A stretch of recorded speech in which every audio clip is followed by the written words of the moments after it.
Oi pessoal, temos uma nova videoaula de português e hoje a gente vai dar sequência ao assunto que a gente já vem tratando, que é verbo.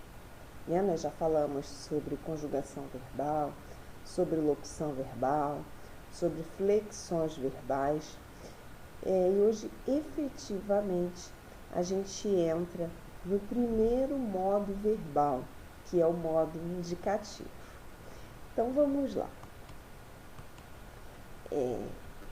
No final da videoaula 2, depois nós tivemos a 3, que foi sobre a acentuação das oxítonas, que foi semana passada, que foi um assunto de ortografia.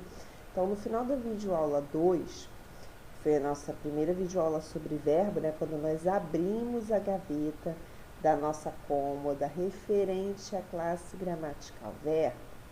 Eu cheguei a falar sobre alguns tempos e alguns modos, e a gente recomeça a partir daí. Então, nós temos 3 modos verbais: o modo indicativo, o modo subjuntivo e o modo imperativo.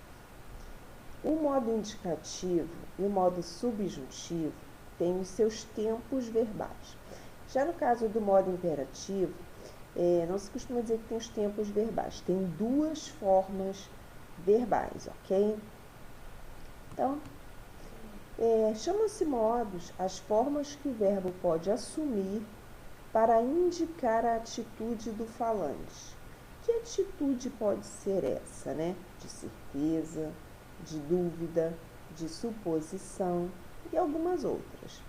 A partir do conteúdo de seus enunciados, O que ele cria para poder se comunicar. O primeiro modo que a gente vai ver, o modo da videoaula de hoje, é o modo indicativo.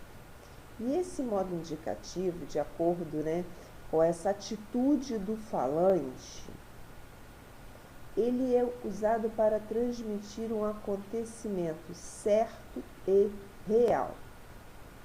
Então, através dos tempos verbais do modo indicativo, é possível expressar uma ação de forma precisa e segura. É o que a gente costuma dizer que os tempos do modo indicativo indicam certeza, do subjuntivo indicam dúvida e do imperativo indicam ordem ou pedido. Subjuntivo e imperativo, como eu falei, vamos ver mais adiante. Mas eu já estou adiantando para que vocês percebam essa diferença. Então, o que a gente está vendo nesse momento, que nós vamos ver nessa videoaula de hoje, são os tempos do modo indicativo que indicam que um acontecimento, ele acontece, ele aconteceu ou ele irá acontecer. E esse acontecimento, ele é certo e real. A gente não está supondo nada, ok? É muito importante prestar atenção nessa questão da atitude do falante, porque ajuda na hora da conjugação dos tempos verbais, principalmente do modo indicativo, porque no modo indicativo são 6 tempos verbais. De certa forma não é uma novidade, No tempo das tias aí, a gente vai retomando os assuntos que vocês viram lá com as tias, Primeiro, segundo, terceiro ano, de forma mais aprofundada, mais detalhada. Mas eu tenho certeza que todos em algum momento já se depararam aí com os tempos verbais. Começaram primeiro com presente, passado e futuro, Agora a gente já transformou o passado em pretérito, ele já se divide em 3, o futuro já se divide em 2. Então, é muito importante saber essa atitude do falante, principalmente como eu estava falando no modo indicativo, que você já tem 6 tempos, São 6 tempos para se dar conta. Então, quando você tem em mente que a atitude de quem está construindo aquele enunciado, seja de forma verbal, de forma oral, digamos, ou de forma escrita, ela tem uma certeza que aquele fato acontece, aconteceu ou irá acontecer, muitas vezes ajuda a definir como ele vai ser construído, como esse tempo verbal vai ser construído. A nível de tempos, a gente começa com o indicativo que tem 6. A gente vai na ordem contrária, né? A gente começa com quem tem mais tempos e vai em direção a quem tem menos tempo.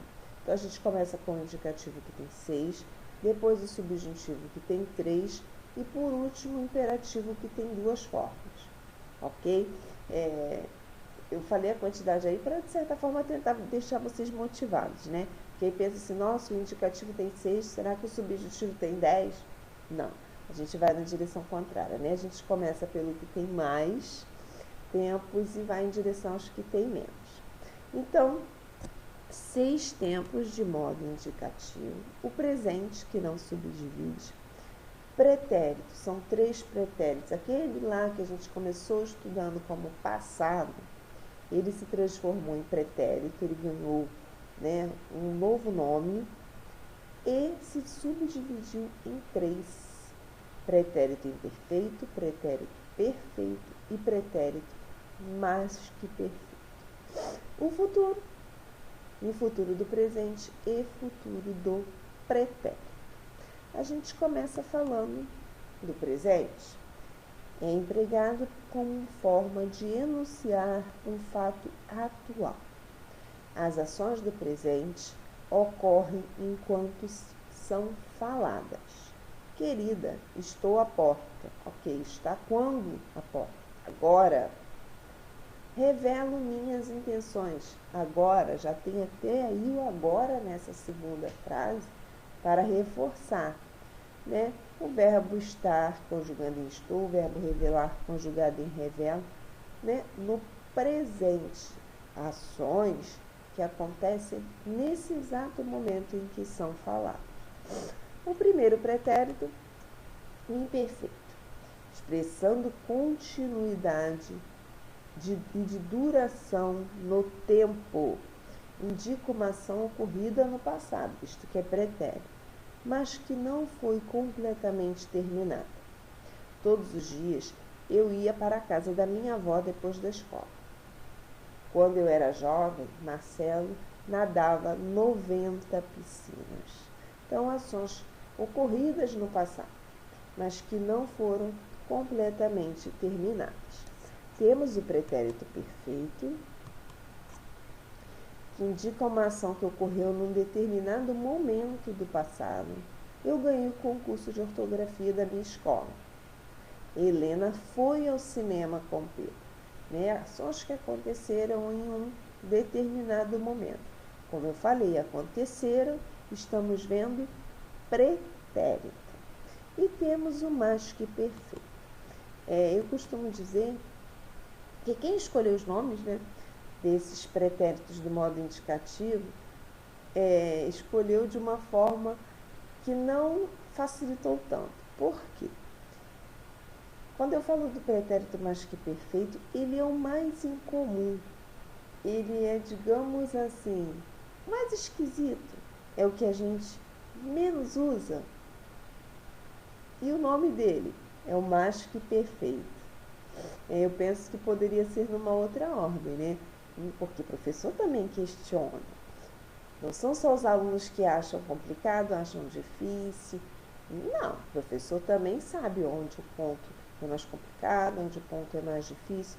Não é que tenha dificuldade no pretérito mais que perfeito, mas eu questiono quanto ao nome. A gente vai estudar agora um tempo que tem o nome de mais que perfeito, mas é um tempo que a gente muito pouco o utiliza. O mais que perfeito ele tem um uso muito limitado, sendo usado para indicar uma ação que ocorreu antes de outra no passado. É utilizado maioritariamente em exclamações. Ele partira cedo. Ai, quem dera. É aquele tempo em que as formas verbais terminam em partira. Eu partira, tu partiras, ele partira. Tenho certeza que vocês daí, né, assistindo essa videoaula, estão concordando que é um tempo verbal que é pouco utilizado. Mas o nome é mais que perfeito. Enfim, mais que perfeito, mas que não tem nada de perfeito. A gente estabelece aí algo, né, na mente para poder, de certa forma, lembrar como deve ser conjugado. Ok? Vimos então os 3 pretéritos e chegamos ao Primeiro futuro, que é o futuro do presente, indica uma ação que ocorrerá no momento posterior ao discurso, ou seja, está sendo falado neste momento e essa ação ela ainda não aconteceu, irá acontecer após esse momento. Eu irei ao salão de cabeleireiro amanhã. Semana que vem, meu filho fará 18 anos. Então, são ações que vão acontecer posterior a esse momento que esses enunciados estão sendo construídos, independente de serem construídos de forma oral ou de forma escrita, ok? E o último tempo, a gente fechar aí o modo indicativo, é o futuro do pretérito. Indica uma ação que é consequente da outra, encontrando-se condicionada a ela. Refere-se, assim, a um fato que poderia ter acontecido posteriormente a uma situação passada. Eu ficaria bem feliz se ele voltasse a ser meu amigo. Ou seja, se voltasse algo do passado, né? E eu ficaria indicando o futuro. Eu faria esse favor se você tivesse pedido antes, tivesse pedido uma ação que poderia ter acontecido no passado, no pretérito, tendo relação que aí aconteceria essa no futuro. Então, o futuro do pretérito também é um tempo bem específico, mas um tempo que é bem utilizado, que a gente utiliza bastante, tanto na escrita, né, como na linguagem oral. Então, nós vimos 6 tempos do modo indicativo. E é preciso muita atenção para a gente conjugar esses 6 tempos. A nossa proposta aqui no momento não é que vocês saiam conjugando verbos, né, montando aquelas tabelinhas como eu fiz lá no início do ano, que a gente ainda não tinha livro, quando as aulas começaram. Eu adoro começar a revisão em todos os anos, pedindo ao aluno para conjugar verbo, porque verbo é realmente muito importante. Mas a nossa proposta no momento não é conjugar, é reconhecer, né? Reconhecer os tempos e os modos verbais. Mas a gente não poderia deixar de lembrar, né, de reforçar que as terminações dos verbos nesses modos aí, elas são diferentes, do presente, para o pretérito ou para o futuro. Inegável elas serem diferentes. Mas mais do que serem diferentes, elas variam quando o verbo é da primeira e da segunda ou terceira conjugação. O que eu estou querendo dizer com isso? O verbo, quando é da primeira conjugação, nós vimos isso lá na videoaula 2, são aqueles verbos que terminam em AR, a terminação é de um jeito. E da segunda e terceira, de outro jeito. Então, é preciso muita atenção, que às vezes você se depara com o verbo no mesmo tempo verbal, mas terminando de forma diferente. Dei 2 exemplos aí, para vocês entenderem do que eu estou falando. Por exemplo, o pretérito imperfeito. Se a gente observar o verbo amar, conjugado do pretérito imperfeito, será como? Eu amava. A desinência, né, nós vimos isso também, aquela terminação, vai ser o vá. Eu amava, tu amavas, ele amava, nós amávamos. Já se você for conjugar o verbo vender, que aí já é um verbo da segunda conjugação, né, já termina em ER, também no pretérito imperfeito, vai ser eu vendia, tu vendias, ele vendia. Observem que tanto amava como vendia são pretéritos imperfeitos, mas a terminação completamente diferente. Pretérito perfeito da mesma forma. Olha aí, se for o falar na primeira conjugação, será eu falei. E se for o comer, que é da segunda, eu comi. Ok? Então, fiquem atentos a isso, que às vezes você observa uma forma verbal, ela parece bem diferente uma da outra. O amava, bem diferente do vendia. Falei, bem diferente do comi.